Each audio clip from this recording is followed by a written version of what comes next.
آج ایک استاد کی سڈن ڈیتھ ہونے کی ویڈیو بہت کامن ہے. کوئی لسانی کرا رہے ہیں, کوئی بصری ہے, کوئی جسمانی ہے, وہ اس کو ہم ریکارڈ کریں گے.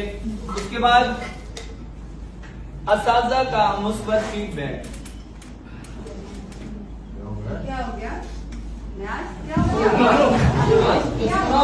جی یہ ہارٹ اٹیک نہیں بلکہ کارڈیک اریسٹ تھا. اور اگر وہاں موجود لوگوں کو یہ پتا ہوتا کہ سی پی آر یعنی کارڈیو پلمونری ریسسیٹیشن یا بی ایل ایس کیا ہوتا ہے اور یہ کیسے کیا جاتا ہے تو شاید یہ جان بچ سکتی تھی. اور یہ کیا ہوتا ہے جب کبھی ایسی کیفیات ہو, اس کا مطلب ہے دل وقتی طور پہ رک گیا ہے یا اس کی دھڑکن ایسی ہو گئی ہے کہ وہ خون آگے نہیں پھینک پا رہا. زندگی کو بحال رکھنے کے لیے ایسے ایک موقع پہ سی پی آر یعنی سینے پہ دباؤ دیا جاتا ہے. 1 منٹ میں 100 سے 120 مرتبہ اور اس کے ساتھ 2 سانس.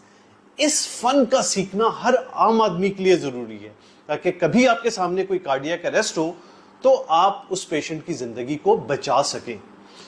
اس کے پیچھے ہارٹ اٹیک بھی ہوتا ہے اور بھی بہت سی وجوہات ہوتی ہیں, لیکن یہ ایک بنیادی فن اس وقت زندگی بچانے کا باعث بنتا ہے. اس لیے سب کے لیے ضروری ہے کہ سی پی آر اور بیسک لائف سپورٹ کی ٹریننگ حاصل کریں.